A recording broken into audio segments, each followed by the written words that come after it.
আমি মনে করি যে এই প্রেসিডেন্ট পার্ক হচ্ছে একটা পলিটিক্যাল ঠিকানা। এরশাদ সাহেবের আশ্রয়, তার বাড়ি, তার সন্তান এখানে, এরশাদ সাহেবের অফিস, চেয়ার টেবিল সব তো এখানে।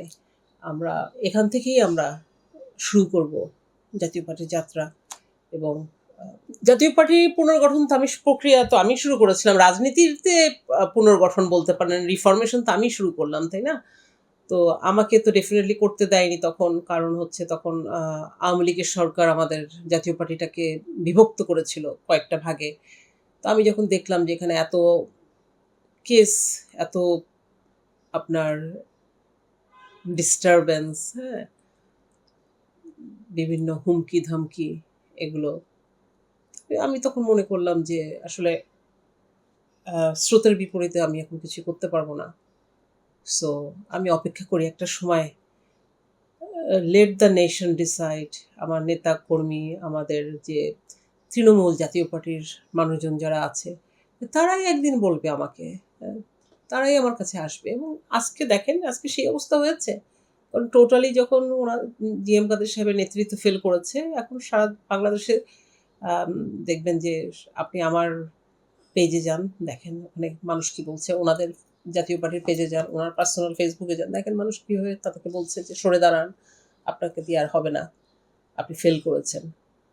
তো হ্যাঁ, ডেফিনেটলি আমি মনে করি যে নতুন করে পুনর্গঠন করাটা সম্ভব। এবং আমি সেই লক্ষ্যেই কিন্তু এগিয়ে যাচ্ছি এখন। আমি কিন্তু এখন কিন্তু ঘরে বসে আর নেই। আমি মনে করি যে এই প্রেসিডেন্ট পার্ক হচ্ছে একটা পলিটিক্যাল ঠিকানা। এরশাদ সাহেবের আশ্রয়, তার বাড়ি, তার সন্তান এখানে, এরশাদ সাহেবের অফিস, চেয়ার টেবিল সব তো এখানে। আমরা এখান থেকেই আমরা শুরু করব জাতীয় পার্টির যাত্রা। এবং আমাদের যে কমিটিগুলো ছিল তখন আমার সময়, আমি যেটা করেছিলাম সারা বাংলাদেশে, সেগুলো ৪৬টা জেলায় আমি নতুন করে আমি এটা করছি আর কি। আর এখন তো ধরেন আপনার যেহেতু এটা ইন্টারনেটের যুগ, ডিজিটাল প্ল্যাটফর্মের যুগ, সো এখন আরও সহজ হয়ে গেছে। আমি যেমন রাত ৪টা-৫টা পর্যন্ত, ভোর পর্যন্ত আমি কাজ করি। বিভিন্ন মানুষজনের সাথে কথাবার্তা বলছি, লাইভে আসছি, সবার সাথে জুমে মিটিং করছি। সো এখন এত ডিফিকাল্ট হয় না। ধরেন সকালে ফ্লাইটে চলে যাচ্ছি, বিকালে ফ্লাইটে আবার ফেরত আসছি। আশেপাশের জায়গাগুলো ট্রাভেলিং করছি, ঘুরছি, দেখছি, মানুষের সাথে কথা বলছি। ভালো ব্যাপক সাড়া। মানুষ কিন্তু আওয়ামী লীগ, বিএনপি, জামাতের বাইরেও কিছু একটা চায়।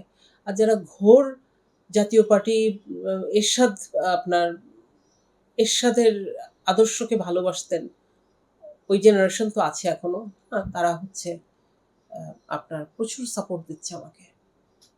সো আমি মনে করি যে টাইম হ্যাজ কাম ডেফিনেটলি।